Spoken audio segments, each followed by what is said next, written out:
Hello everyone, welcome to the KZGN News. Today we'll bring you the latest news on the Dale Howard Code Enforcement case, news about 4 police officers honored for their service, election news, Trump meeting with RNC officials, a charity event coming, today's gas prices, weather sports, and much more.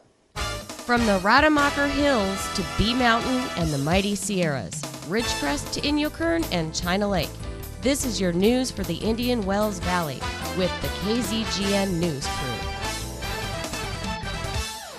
Hello, I'm Tom Windick. Thanks for joining us for the news affecting Ridgecrest and the Indian Wells Valley. Here's the latest in the City of Ridgecrest versus Dale Howard Code violation case. As a recap, for years the city has been after Mr. Howard to clean up his properties in Ridgecrest Heights. He had turned all his properties into basically a salvage yard. This salvage yard encompassed his own residential lot and about 11 other empty lots. This was in clear violation of the Ridgecrest Municipal Code. Well, the two sides battled in court for about 10 years. Ultimately, the courts ruled with the city and ordered Howard to clean up all the properties. Well, Howard still refused to clean up the properties, so the city asked the court to appoint a third-party receiver to take over the cleanup task. The court made that order. So, for the last about a year, the receiver has been cleaning up the properties. Now he is basically done and wants to get paid. To date, he has been paid about $50,000, but is still owed about $60,000 by Howard. Since Howard has either been unable or unwilling to pay the cost, the receiver has the right to sell Howard's residence to recoup the cost. So Howard has been notified to prepare his property for inspection and sale. He is being recommended to start moving out any occupants of the home. The property has been listed with a local real estate agent for sale. The city never wanted to have Howard removed from the property. However, the cost of the cleanup has to be paid. The city's position is that after years of complaints from neighbors about his property and the keeping of animals not allowed in the city limits, the city had to take action. Howard had years to clean up the property himself, but refused to do so. So, the city had no other recourse to pursue an action against him to clean up the properties. Even as the receiver prepared to start the cleanup, Howard was allowed to clean up and remove anything he wanted to remove. Howard did remove some stuff, but only put a dent in it. However, in the end, the receiver had to take over the cleanup. To date, the city has incurred over $150,000 in legal fees to enforce this action. The courts have ruled the city can go after Howard for some of those fees. However, to date, the city has not started any action to actually collect the fees. In positive news, we get this report of 4 law enforcement officers being honored by the community. Last Friday, numerous local service clubs and organizations got together to pick 4 officers as Officers of the Year. This was the 21st Annual Respect for Law Recognition Dinner. The dinner is to recognize local law enforcement officers from every department that services Ridgecrest and the Valley. They honored Officers of the Year from the following agencies: Ridgecrest Police, Kern County Sheriff, China Lake Police, and the California Highway Patrol. The dinner was hosted by Footprinters, Rotary Club, Lions Club, Elks Lodge, Optimist Club, Kiwanis Club, the Women's Center, Knights of Columbus, and the American Legion. The dinner was at 5:30 p.m. at the Elks Lodge. The honorees at this year's event were, from the Ridgecrest Police Department, Officer Eddie Hamilton. From the China Lake Police Department, Sergeant Ruben Lovano. From the Kern County Sheriff's Department, Deputy Kevin Parsons. And from the California Highway Patrol, Officer Joe Dugan. All honorees were provided with awards for their great service to the community. All the officers earned their recognition by the actions on the job and off the job. They were all recognized for their community work and outreach. Each officer responded with humility and thanks for the recognition. We here at KZGN-TV honor these fine officers as well. Great job, guys. Hey, it's April Fool's Day. Did any of you get caught in an April Fool's joke? Well, now here's a story that is no April Fool's joke. Here's news of an upcoming DUI checkpoint by the Ridgecrest Police Department. The Ridgecrest Police Department will be conducting DUI driver's license checkpoints at undisclosed locations within the city limits, along with special DUI roving saturation patrols during the month of April. The next DUI driver's license checkpoint is for Friday, April 1st, from 7 p.m. to 11 p.m. Roving DUI saturation patrols will be deploying from 11 p.m. to 3 a.m. Another DUI driver's license checkpoint is set for Friday, April 22nd, from 7 to 11. This one will also have roving DUI saturation patrols. Then there'll be an additional roving DUI saturation patrol on April 29th. In California, the deadly crime of DUI has led to 802 deaths because someone has failed to designate a sober driver. Alcohol and drug-impaired deaths still made up the largest category of overall vehicle fatalities in 2012, with 29% of all deaths caused by a drunk driver. A DUI checkpoint is a proven effective method to lower these numbers. Additionally, drivers will be checked to ensure that they have a valid driver's license. Specifically trained officers will be available to evaluate those suspected of drug-impaired driving. The Ridgecrest Police Department reminds everyone that they can assist in preventing this crime from ever occurring. If you are planning a gathering or celebration with alcohol included, or if you're just going out in the town, plan ahead and designate a non-drinking sober driver. A DUI and drug-impaired arrest can cost up to $10,000 or even more, including time in jail, the loss of your driver's license, and high insurance rates. These enforcement efforts are funded by a grant from the California Office of Traffic Safety through the National Highway Traffic Safety Administration. Remember, everyone is encouraged to help keep our roadways safe. Report drunk drivers. Call 911. Well, as we head into a weekend, the pollsters will be out in force trying to poll people on the Wisconsin primary election. Right now, polls are showing Cruz overtaking Trump there. The current polls show Cruz with 40% and Trump with 30%, and Kasich with 20%. Wisconsin is a winner-take-all delegate state with 42 delegates available to the winner. Currently, Trump has 736 to Cruz's 463, and Kasich with 143 delegates. For the Democrats, the polls show Clinton with the lead, followed by Sanders. There are 86 delegates available for the Democrats. Currently, Clinton has 1,712 delegates to Sanders' 1,017 delegates. Earlier, Trump was leading in Wisconsin, but it appears that many of his recent misstatements might be catching up to him. What's interesting is that often his misstatements are just that. He mentions an issue and doesn't expand on what he means, like his recent comment about how we should back off NATO. What he really means is that he believes that the U.S. pays too much of the cost to sustain it. What the other NATO members need to do is step up and start paying their fair share of the cost. He didn't mean to withdraw from NATO, as many pundits tried to imply that is what he said. So, after the other candidates blast Trump for the comment on NATO, it's not long that both Cruz and Kasich are out on the campaign trail basically agreeing with Trump that other nations do need to step up and help pay for the costs and provide military support when called upon.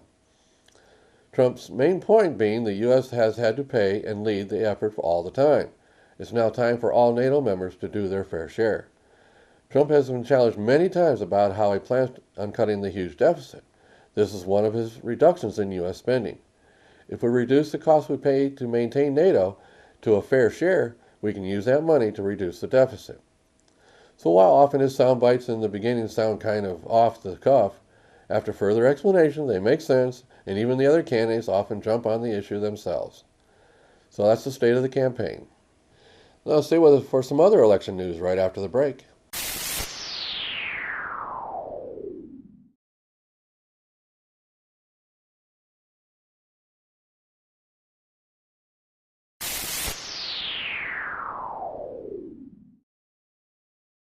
Thanks for staying with us. In other election news, yesterday Trump took time for a meeting in Washington with RNC leaders. While little has been announced about the meeting and how it went, Trump stated that he felt the meeting went quite well. A lot of discussion was had on how the party should start uniting behind him. The RNC chair had these comments. Priebus said the meeting was scheduled days ago and included a discussion about the process heading into the party's July convention in Cleveland. Trump leads the Republican race, but is at risk of falling short of the 1,237 delegates to become the party's nominee in the November 8th election, raising the prospect of a contested convention. We did talk about unity and working together and making sure when we go to Cleveland and come out of Cleveland that we're working in the same direction, Priebus told the Fox News Channel. After the meeting, the billionaire businessman was in Washington for a morning gathering of his newly established foreign policy team. A source who attended said the group discussed threats from the Islamic State militants, nuclear proliferation, homeland security assessments, and European security levels. Trump's campaign also announced it was setting up a Washington office to run its convention and delegate operations and work with the RNC in Congress. In election news, we get this report from the Horn News Service. For years, conservatives have complained about the Clintons' dirty campaign tricks. Now it looks like even liberals are getting sick of them. Supporters of Democratic presidential hopeful Bernie Sanders have filed a lawsuit against former President Bill Clinton in Massachusetts court, claiming he broke the law to help deliver the state to his wife earlier this month. According to the lawsuit filed by a group called Massachusetts Sanders Voters and Volunteers Disenfranchised by Bill Clinton, the former president engaged in a number of illegal activities, including openly campaigning at polling stations. Critics had previously complained that Clinton's actions and appearances at polling stations, especially in areas that favored Sanders, created long delays and kept many voters from casting their ballots, and that may have made a real difference in the state election that Hillary Clinton only won by 1 percentage point. With 100,000 undecided voters and a margin of victory of only 16,800 votes, it is eminently plausible that Bill Clinton impacted the final result, the lawsuit claims. The suit was filed Wednesday in the Boston Federal District Court and asked the judge to invalidate the state primary results and hand all the delegates to Sanders. If that happens, it could significantly tip the balance of the 2016 race.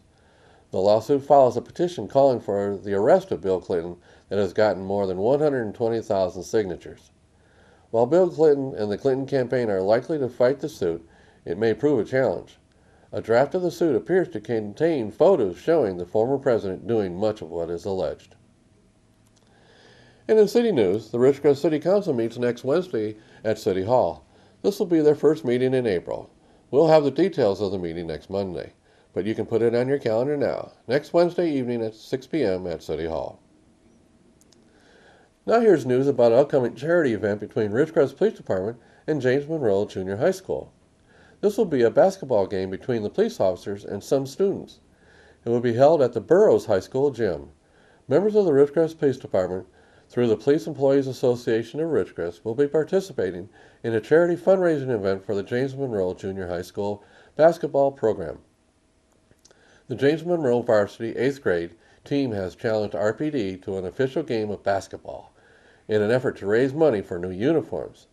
The Police Employees Association of Ridgecrest has accepted this challenge. Tip-off is scheduled for 7 p.m. on Friday, April 8th.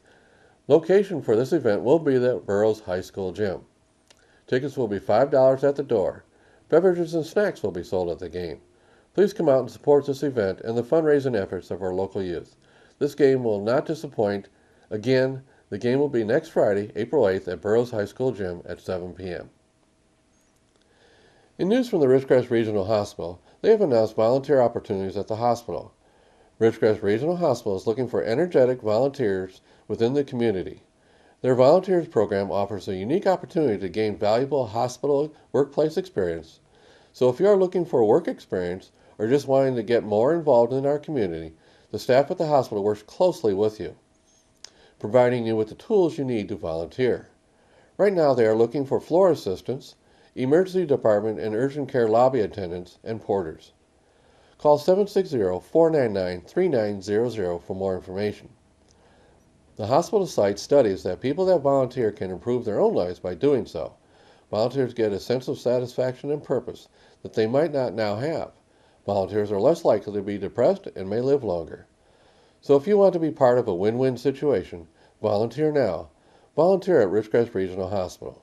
Again, call the hospital at 760-499-3900 for more information. Now on KZGN continuous effort to provide news and information you've asked for, here are today's gas prices for Ridgecrest and some surrounding areas. Well, since my last report on Wednesday, local prices have held steady. The good news is we still have the lowest prices in all the areas we are monitoring. As of this morning, Ridgecrest is ranging from $2.53 to $2.99, Lancaster from $2.67 to $3.09, the LA Valley area $2.63 to $2.85, and the Bishop area $2.72 to $3.09. We have one station at $2.53 per gallon. The next local price is $2.55 per gallon. We at KZN always suggest you shop locally to support our local economy.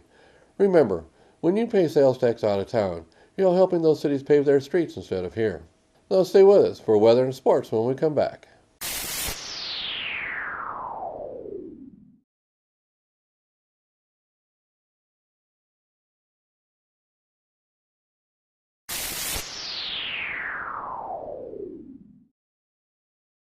Thanks for staying with us. Now here's Lane with the weather. Thank you, Tom. From the National Weather Service, a storm system will move across the central and southern plains and portions of the Mississippi River Valley through Friday. Severe thunderstorms producing hail, damaging winds, and some tornadoes will be possible. Heavy rain may produce flash flooding in some areas. This system will also produce snow over portions of the upper Great Lakes and central Rockies. Temperatures across the nation. Carolinas at 70, Georgia at 69, Arkansas at 60, northern Texas at 35, Arizona at 69, and Los Angeles at 65. And for us locally, tonight, mostly clear with a low around 50, south-southeast wind 5 miles per hour. Saturday, sunny with a high near 82, west wind 5 miles per hour. Saturday night, mostly clear with a low around 52, west-southwest wind 5 miles per hour. Sunday, sunny with a high near 85, west wind 5 miles per hour. Sunday night, mostly clear with a low around 53, west-southwest wind 5 to 10 miles per hour. Monday, sunny with a high near 84, south-southwest wind 5 to 10 miles per hour. Monday night, mostly clear with a low around 51, west wind 5 to 15 miles per hour with gusts as high as 20. Tuesday, sunny with a high near 84, northwest wind 5 to 10 miles per hour with gusts as high as 15. And that is your forecast for the IWV. Now back to Tom. Thanks, Lane. And now here's Tom Heck with sports. And a very pleasant Friday to everyone. Let's talk about Saracoso baseball. Yesterday, Thursday, the Coyotes dropped a 9-5 decision over in Palm Desert against COD. That's 2 wins in a row for the Roadrunners. Coastal will try to get a win on Saturday when they take on COD here at noon. Come on out, enjoy some good community college baseball. Game starts right at 12 o'clock. Coyotes are trying to get back on the winning road again, and they will be hosting a team right now that's playing very good baseball. If you can't get to the game, it'll be on 12:40 a.m., also on SaracosoBaseball.club. All right, 5th grade basketball league, they'll be back in action on Monday night. Next week will be Monday and Wednesday. On Monday night, Charter will take on St. Anne boys and girls, Las Flores and Gateway boys and girls, Pierce and Inyo, Kern and Fowler and Richmond boys and girls. 5th grade league off to a very, very good start this year. A lot of great participation, a lot of good crowds, and it's a very good thing for both the college and the community. All right, let's talk about the NBA right now. The Celtics tonight will play at Golden State. Golden State trying to get the record best NBA mark ever. They're currently 66-7. As you can imagine, now last night in Oklahoma, the Clippers lost by 2 points. They benched half their players just to rest them, and they still gave Oklahoma a great run and went down to the end. The Clippers now 47-28. They will probably be right now 5th in the Western Division if the playoffs started tomorrow. About 2 more weeks left before we start the playoffs. The Magic beat the Pacers. Pelicans got a win, along with the Blazers. The Grizzlies got a win last night also. Cavaliers beat the Nets. And it looks like the Memphis Grizzlies are going to get Jordan Farmar, former UCLA Bruin, former Laker right now. All right, baseball. It starts again Monday. The Angels will host the Cubs. Here already, it's hard to believe. It's just barely April. It seems like we just finished, and we're starting again. All right, the Dodgers and Angels tonight in Anaheim. Exhibition baseball. Should be very interesting to see what happens this year for both the Angels and the Dodgers. Garrett Richard, the right-hander, was announced as starting pitcher on Monday for the Angels. He's been marred with injuries the past couple years. He gets healthy, he could be one very good pitcher. Denzel Valentine has been named the Player of the Year. Michigan State forward, averaged about 18 points a game, 10 rebounds a game. Phenomenal player. Will go in the NBA draft. Final 4 this weekend: Villanova, Oklahoma; Syracuse, North Carolina. That's your sports for this Friday. I'm Tom Heck for KZGN.